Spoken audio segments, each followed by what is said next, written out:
Welcome back in studio, guys. It's the part of the show where either we give you some European contest or some special guest or something related to football or to Italian in Australia. Today, we stick with European football, but we have some special guests lining up starting from next week. Very cool stuff, but we're not going to tell you much.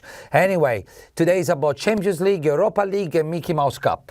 Okay, so let's start with the Champions League. Let's have a look at the results from last week, and let's see the upcoming. From last week, we had the Lazio on the second legs, losing against Bayern Monaco 3-0. They end up getting eliminated, aggregated 3-1 because Lazio won at home but could not repeat himself away. No. Bayern put the game away on the first half straight away. Oh yeah, Bayern were just too good. And Lazio, we said in Serie A as well, it's so inconsistent, so bad defensive-wise.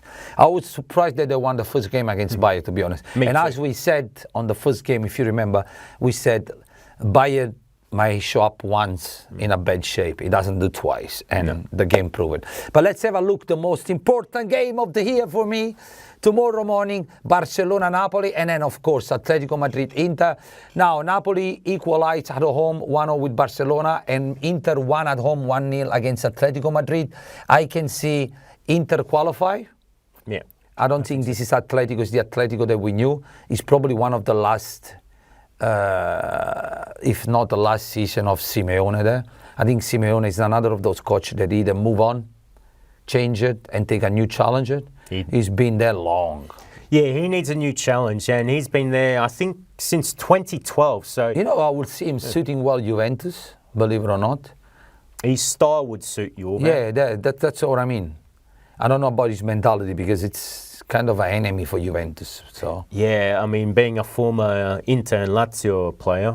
Yeah, and plus I think some history behind during some Champions League games. What you see, Napoli?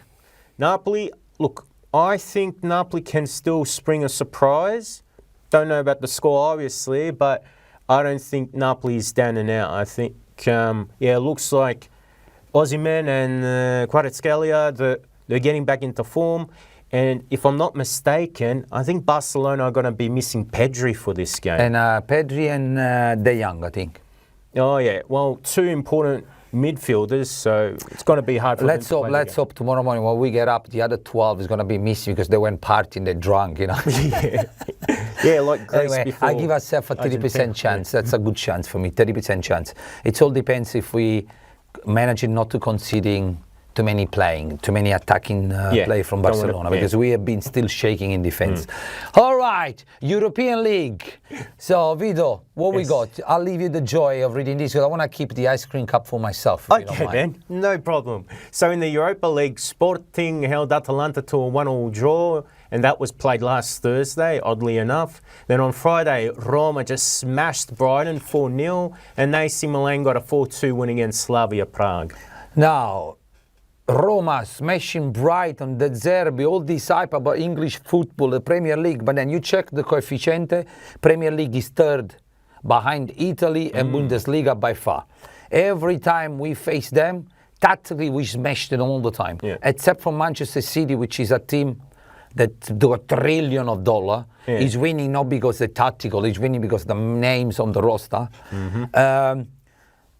Do you think the hype around Premier League slowly is dropping and the balloon is deflating? Because I think there was this hype about the best league in the world when all they do is just sign up all the young talent coming up, throw them so much money that now no one can afford to take those players off their hands, and they got those rosters with top salary, expensive, but they have not delivered anything. Mentioned last time, it was Liverpool last team they won Champions League? 2019? And then Manchester City last year. Yeah, and Chelsea in 2021. So, 3 teams in the last 19, that's 5 years. Yeah. That's not bad, actually. Not bad, but if you look at the bigger picture, I think there are cracks starting to appear. Still well marketed, but there is a lot of this spending, like the money that they put in certain players, I don't think it's worth the money. And I think now, regardless if the growth decree has been abolished in Italy or not, I still think Italians, with the sporting directors, they know how to spend wisely. Oh, yeah. Oh yeah, we learned in the 80s not to waste money anymore. No. We did for over a decade, so. Yeah. All right, the moment that everybody's waiting for, the only tournament that people really care. Forget about World Cup, forget about Champions League, forget about First Division, Second Division, anything. The Mickey Mouse, the Ice Cream Cup, the one that no one wants to play. So, Maccabi Afar, Fiorentina 4-3. Fiorentina conceded 3 goals against Maccabi. See? Yes. That's why it's called the Mickey Mouse Cup. Oh, Vito. What are you making of this? Fiorentina's going to go through? Oh, they'll still go through because in the Ice Cream Cup, it doesn't matter about the defence. They'll outscore anyone. I love it. It doesn't matter about the defence. That tells you how much good is that cup. Yeah, but we got to be careful though, because Gabriele is a big Fiorentina fan.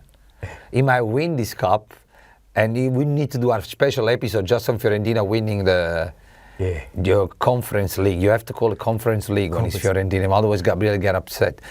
See, I asked him to change the name on the graph. He hasn't done because he's Fiorentina involved. Anyway, guys, I think as of today, enough coverage of everything. It was very good to have you here, Vito. It was very good to see you the weekend. We ended up going to Dolce Club night. It was a great night. Hopefully some of you viewers were there. I bumped into lots of people that want to say hello to me. So guys, if you're watching today, thank you very much. You make me feel really special. Vito, it was nice to see you outside here in a nightclub. Even if it's an environment that with me and you, I don't think we fit. Nah, not these days. Not these days anymore. Anyway, if you watch the show until now, remember, if you're watching on YouTube, subscribe, leave a comment, like, and share. If you're watching on TV, remember to let all your friends know there is only one channel, free on air, that shows you Italian Serie A, Italian Serie B highlights, plus the news, plus the special guests, all on free, which is Calcio Talk on il Globo TV. And if you want to watch Serie A and Serie B live on demand, all you need to do is select one of the packaging. You will have access on Serie B on il Globo TV, and on Bein Sports you can log in as a Globo client, and you will have access to all the Serie A. Until next week, from Gioame Vito, thank you very much. Yes, thank you all. Beautiful. Otherwise, I'm always feeling that I don't let you say anything at the end. See you next week. And also, guys, on behalf of Gabriele, Forza Fiorentina.